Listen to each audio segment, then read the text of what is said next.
সংক্ষিপ্ত করবো ইনশাআল্লাহ। মুআজ্জাজ হাজিরিন, সবচাইতে উত্তম কাজ মানুষের, একটা উত্তম কাজের কথা বলে আমি শেষ করে দেব। একটা, কয়টা?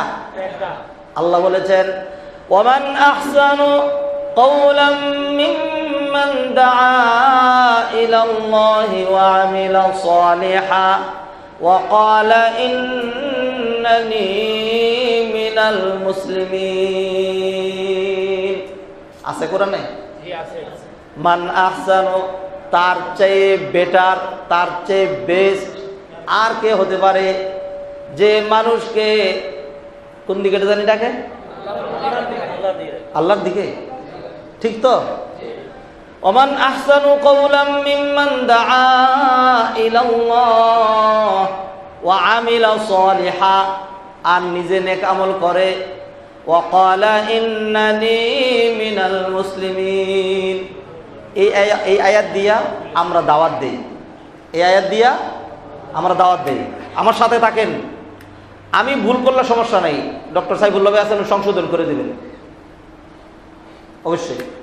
এই আয়াত দিয়ে আমরা দাওয়াত দেই, এই আয়াত দিয়ে হানাফিরা দাওয়াত দেয়, এই আয়াত দিয়া সালাফিরা দাওয়াত দেয়, এই আয়াত দিয়া আহলে হাদিস ওয়ালারা দাওয়াত দেয়, এই আয়াত দিয়া সহিহ আকীদাপন্থীরা দাওয়াত দেয়, এই আয়াত দিয়া জামাতের লোকজন দাওয়াত দেয়, এই আয়াত দিয়া তাবলীগের লোকজন দাওয়াত দেয়, এই আয়াত দিয়া পীর সাহেবেরা দাওয়াত দেয়। বুঝছেন? আরো বলবো নাকি? সবাই দাওয়াত দেয়, কিন্তু সবাই আয়াতটার বিকৃত অর্থ করে। আয়াতটার কি করে? বিকৃত অর্থ করে। আবার বলে কি আরেকটা আয়াত দিয়ে দলিল দেয়, এই আয়াত দিয়ে সম্পূর্ণ আর উল্টাটা করে। ঐক্যবদ্ধ হওয়ার জন্য কি বলে জানেন?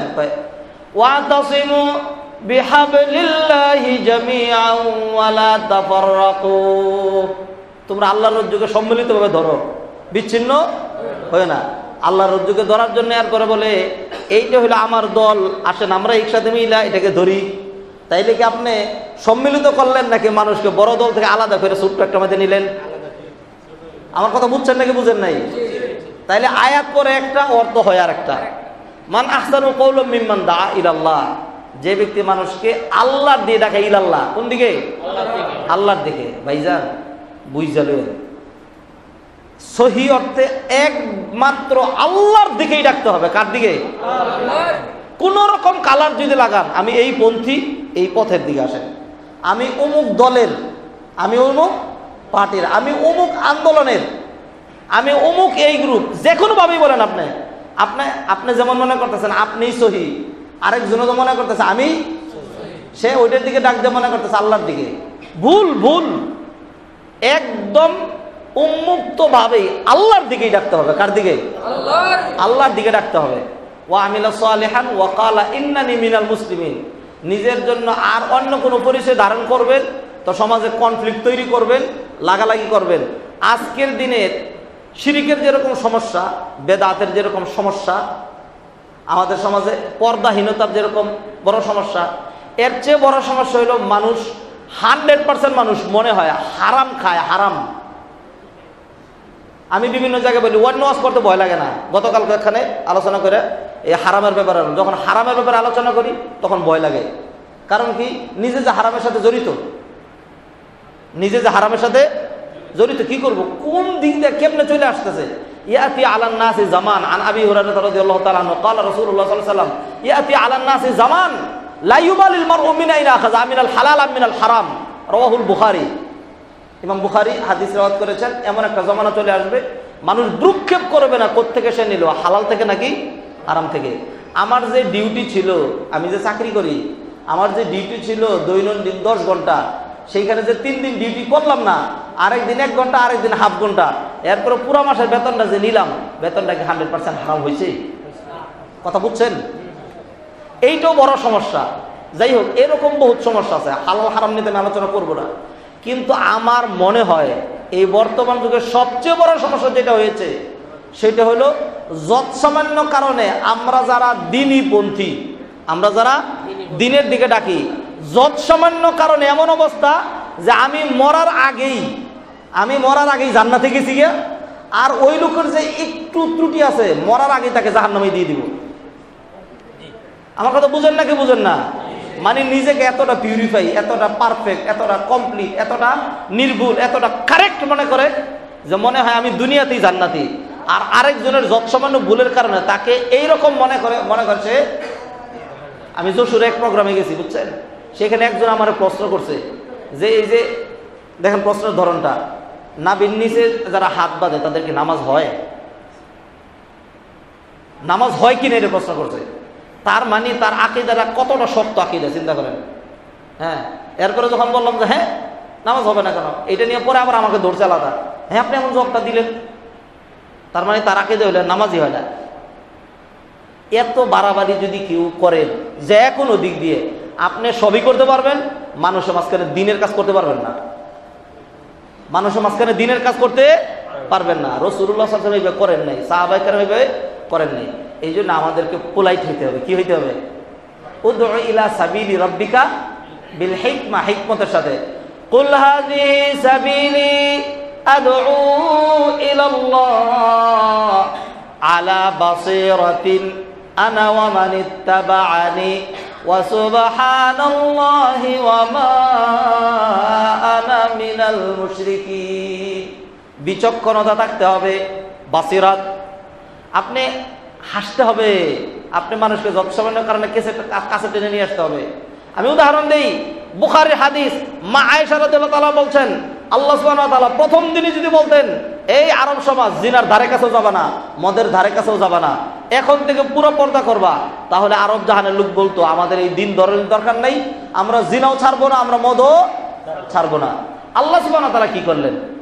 আল্লাহ বললেন, ইয়াসআলুনাকা আনিল খামরি ওয়াল মাইসির কুল ফীহিমা ইসমুন কাবীরুন ওয়া মানাফিউ লিন-নাস ওয়া ইসমুহুমা আকবারু মিন নাফঈহিমা। ও নবী, তারা আপনাকে জিজ্ঞাসা করে জুয়ার ব্যাপারে আর মদের ব্যাপারে, জুয়ার ব্যাপারে আর মদের ব্যাপারে। বলেন, আমার কথার সাথে একটু তাল দেন, হালাল এবং হারাম ডিক্লেয়ার করার একচ্ছত্র অ্যাবসলিউট রাইট কার? আল্লাহ। তাহলে আল্লাহ সুবহানাহু ওয়া তাআলা এত শক্তিশালী আল্লাহ, তিনি কেন প্রথম দিনে এটা বললেন না? এটা আমার প্রশ্ন, জবাব দিবেন আপনি। আল্লাহ প্রথম দিনই কেন বললেন না যে মদ এবং জুয়া totally prohibited, totally prohibited from today is 100% হারাম? আল্লাহ এটা কেন বললেন না? এটা আমার জবাবটা দেন। আল্লাহ পারলেন না? আমরা অনেকে মনে করি এত বেশি মুজাহিদ, এত বেশি মুজতাহিদ সাজে। কি সাজে? মুজতাহিদ, বিশাল দাওয়াত। না, আমি মুনাফিকি করি না, প্রথম দিনে বলবো, সবটাই বলবো। কুস্তাকুস্তি করে না নিজে পারলো, না দাওয়াতের কোনো পরিবেশ রাখলো। কিছু মানুষের বাড়াবাড়ির কারণে এই দিক থেকে ওই দিক থেকেও, ও ভাইয়েরা, যারা বুঝে না তাদেরকে বলে কি করবো? আপনারা যারা দাওয়াতি কাজ করেন আপনাদেরকেই বলবো, মনে কষ্ট নিচ্ছেন? ভাইজান, পরিবেশে যদি নষ্ট করে ফেলেন, দাওয়াত যদি দিতেই না পারলাম, এইখানে যদি এই 100 লোক আমরা বসতেই না পারি, তাহলে কোরআন হাদিসের কথার আলোচনা কেমন করবো বলেন? কথা বুঝছেন নাকি বুঝেন নাই? আল্লাহ উত্তর দিলেন, কুল ফীহিমা ইসমুন কাবীরুন ওয়া মানাফিউ লিন-নাস। হে নবী, বলে দেন, এর ভিতরে বড় গুনাহ আছে, অনেক ক্ষতি আছে, আবার কিছু উপকারও আছে। আবার কিছু উপকারও, মদের ভিতরে, জোয়ার ভিতরে কিছু উপকারও আছে, আল্লাহ এটা বললেন। আবার বলে দিলেন কি, এর ভিতরে ক্ষতিটা বেশি, ওয়া ইসমুহুমা আকবারু মিন নাফঈহিমা, এর ক্ষতিটা বেশি। এইভাবে চলুক, কিছুদিন পর্যন্ত চলুক, একটা সার্টেন পিরিয়ড চলছে। এরপরে একদিন মদ খেয়ে আলী রাদিয়াল্লাহু তাআলা আনহু আব্দুর রহমান বিন আউফ রাদিয়াল্লাহু তাআলা আনহুর বাড়িতে সালাত পড়াইতে গিয়ে বলে ফেললেন, কুল ইয়া আইয়ুহাল কাফিরুনা লা আ'বুদু মা তা'বুদুন। লা আ'বুদু না বলে তিনি বললেন, লা আ'বুদু মা তা'বুদুন। তোমরা যে বাতিল মাবুদগুলোর ইবাদত করো, আমিও সেই বাতিল মাবুদগুলোর ইবাদত করি। বুঝছেন? মানে মদ খেয়েছেন, মদ পান করেছেন, এখন আর পুরা হুঁশ নাই, এরকম ভুল করে ফেলছেন। সাহাবীরা কারা? আপনি নিন্দা করতে পারবেন না, কারণ মদ খাওয়া তো হারাম না। মদ খাওয়া কি নয়? হারাম নয়। উম্মাহাতুল মুমিনিনগণ এবং সাহাবায়ে কেরাম একসাথে চলতেন, কারণ পর্দা তখন কি হয় নাই? পর্দা ফরজ হয় নাই তখন। এটা পর্দা ফরজ হওয়ার আগে, মদ হারাম হওয়ার আগে। এরপর আল্লাহ আয়াত নাযিল করলেন, ইয়া আইয়ুহাল্লাযীনা আমানু লা তাকরাবুস সালাতা ওয়া আনতুম সুকারা হাত্তা তা'লামু মা তাকুলুনা ওয়া লা জুনুবান ইল্লা আবিরি সাবিল হাত্তা তাগতাসিলু। নেশাগ্রস্ত অবস্থায় সালাতের ধারে কাছেও যেও না। প্রথম যে বলছেন মদের ক্ষতিটা বেশি, এতে এ ক্যাটাগরির এ প্লাস ক্যাটাগরির কিছু লোকজন বলছে যার ক্ষতি বেশি ওইটা আমার দরকার নাই, এরা বন্ধ করে দিয়েছেন খাওয়া। তাহলে কিছু লোকের মেন্টালিটি তৈরি হয়েছে নাকি হয় নাই? এইবার দ্বিতীয় দাবে আল্লাহ করলেন নেশাগ্রস্ত অবস্থা সালাতের ধারে কাছে যেতে পারবা না। জোহরের পরে খেলে আসর পর্যন্ত নেশা থাকে, আসর থেকে আসরের পরে খেলে মাগরিব পর্যন্ত নেশা থাকে, মাগরিবের পরে খেলে এশা পর্যন্ত নেশা থাকে। এই টাইমটুম পান করা যায় না। আরেক গ্রুপ তৈরি হয়ে গেল, যেহেতু জোহর থেকে এশা পর্যন্ত পান না করে পারি, তাহলে এশার পরে আর ফজরের পরে আমার পান করারও দরকার নাই। কয় গ্রুপ তৈরি হলো? দুই গ্রুপ। কয় গ্রুপ? দুই গ্রুপ। এইবার আল্লাহ সুবহানাহু ওয়া তাআলা লাস্ট পারে গিয়ে আয়াত নাযিল করলেন, ইয়া আইয়ুহাল্লাযীনা আমানু ইন্নামাল খামরু ওয়াল মাইসিরু ওয়াল আনসাবু ওয়াল আজলামু রিজসুম মিন আমালিশ শাইতান ফাজতানিবুহু লাআল্লাকুম তুফলিহুন। একদম totally prohibited, you have to avoid, সব ছেড়ে দিতে হবে, আর ধারে কাছেও যেতে পারবে না। যা ফজরের পরেও না, এশার পরেও না। এই আয়াত নাযিল হওয়ার পরে যাদের ঘরে মদ ছিল কলসিকে কলসি ঢেলে দিয়েছে। বুখারী হাদিসের মধ্যে এসেছে যে মদিনার অলিগলি মদে বেঁচে গিয়েছে। ভাইজান, এই যে মদ হারাম করার ক্ষেত্রে তিনটা ধাপ এখতিয়ার করলেন, এই এখতিয়ারটা কে করেছেন? কে করেছেন? আমার প্রশ্ন, আল্লাহ সুবহানাহু ওয়া তাআলা যিনি নাকি হালাল হারামের একচ্ছত্র রাইট যিনি ডিজার্ভ করেন, only one Allah subhanahu wa ta'ala always deserves his right to make anything halal or haram.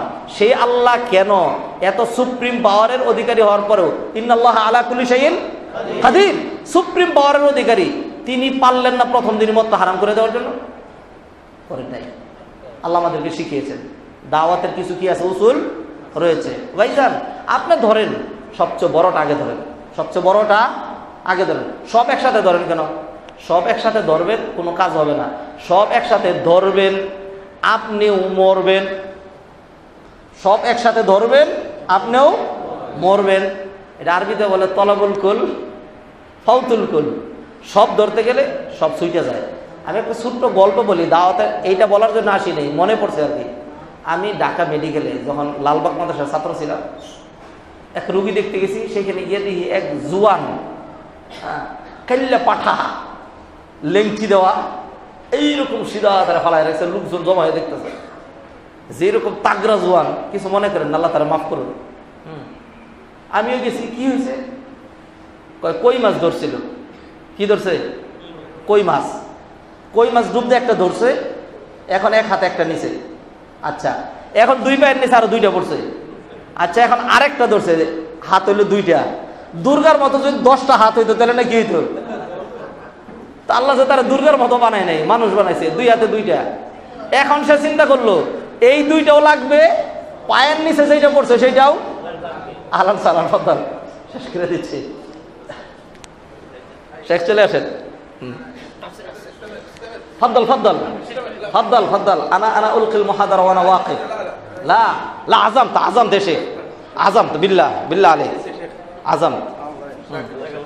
আমার সময় শেষ, আমি 3 মিনিটে দাঁড়ায় পারবো না? না, বসবো না, বসবো না, দাঁড়ায় বলে। এখন ওই লোক চিন্তা করছে দুই হাতে দুইটা, এখন পায়ের নিচে যে একটা, ওইটাও সারা সবই লাগবে একসাথে। তখন এখন হাত তো দুর্গার মতো আর নাই, তখন একটা দিছে মুখে দিয়ে, যখন এটা ধরতে গেছে তার কই চিন্তা করলো this is my golden chance, গেছে ভিতরে। কই মাছ ভিতরে গেছে, নারী বেরি সব ছিঁড়ে মেরে শেষমেশ খবর নিচ্ছে এটা মারাই গেছে। ভাইজান, আপনি একসাথে সবই করবেন, কোনো ছাড়বেন না। একটু এদিক সেদিক যদি হয়ে যায়, পানের থেকে চুন কেন খসলো, কিছু জালেম মার্কা হাজবেন্ড যেরকম আছে, আইসা ওয়াইফের চুরুন মারে। কথা বুঝছেন? আপনারও দিনের ক্ষেত্রে এমন করে ধরছেন 100% পারফেক্ট হইতে হবে, লেগ টু হেড কোনো ত্রুটি থাকতে পারবে না। আর নাইলে মনে আল্লাহ জান্নাতি দিবে না। অথচ একটু আগে বললাম যদি নেক আমল আর গুনাহ বরাবর হয়ে যায় কি তারপরে কোথায় যাবে? শুনছেন নাকি শুনেন নাই? আল্লাহ অ্যাবসলিউট শর্ত করেন না। আপনি এতটা এক্সট্রিম হয়েছেন, একসাথে সবকটা এমনভাবে ধরতেছেন, মুস্তাহাব, সুন্নত, নফল, ওয়াজিব, উচিত, অনুচিত, যৎসামান্য মুস্তাহাবের কারণে আরেকজনকে আপনি ইসলাম থেকে বের করে দিচ্ছেন। এত এক্সট্রিম যদি কেউ হয় তার কথা কেউ নিবে? কোনো পদ্ধতি নিবে না। মুআজ্জাজ হাদিরিন, এই জন্য বলছিলাম আপনি ধাপে ধাপে কাজ করেন। আল্লাহ সুবহানাহু ওয়া তাআলা ধাপে ধাপে করেছেন। নবী আকরাম মুহাম্মদ রাসূলুল্লাহ সাল্লাল্লাহু আলাইহি সাল্লাম মানুষ জমায় আনছেন। জমায় আইনা তিনি সফা পাহাড়ের দ্বারাই একটা লেকচার দিয়েছেন।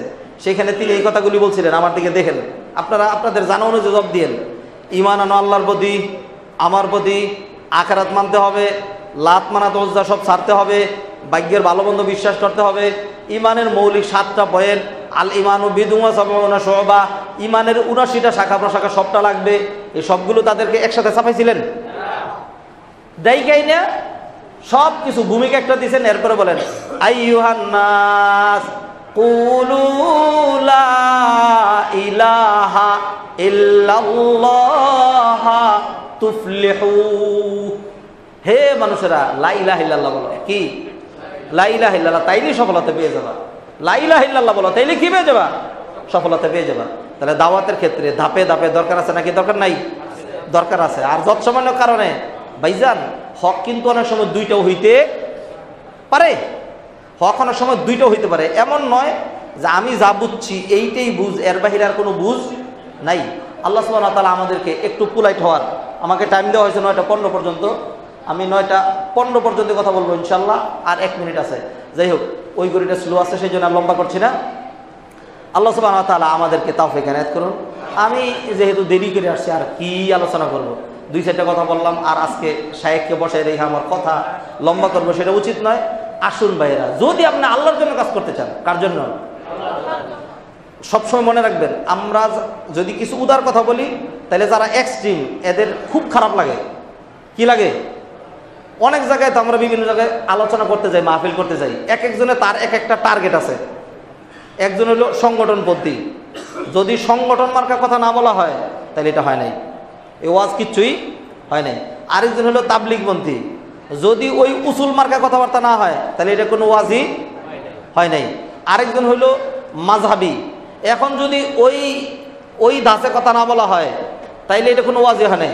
আরেকজন হলো কাদরিয়া, নকশবন্দিয়া, চিশতিয়া, মুজাদ্দিদিয়া, হ্যাঁ বুঝছেন না, বেদাতিয়া, খুরাফাতিয়া, হ্যাঁ, ওই দাসের যদি কথা না বলা হয় তাহলে এটা হয় নাই। ভাইজান সম্ভব না, হইতে হবে দাস একটাই। একটা হলো দাসুল্লাহ, আর একটা হলো দাসুর রসুল সাল্লাল্লাহু আলাইহি ওয়াসাল্লাম।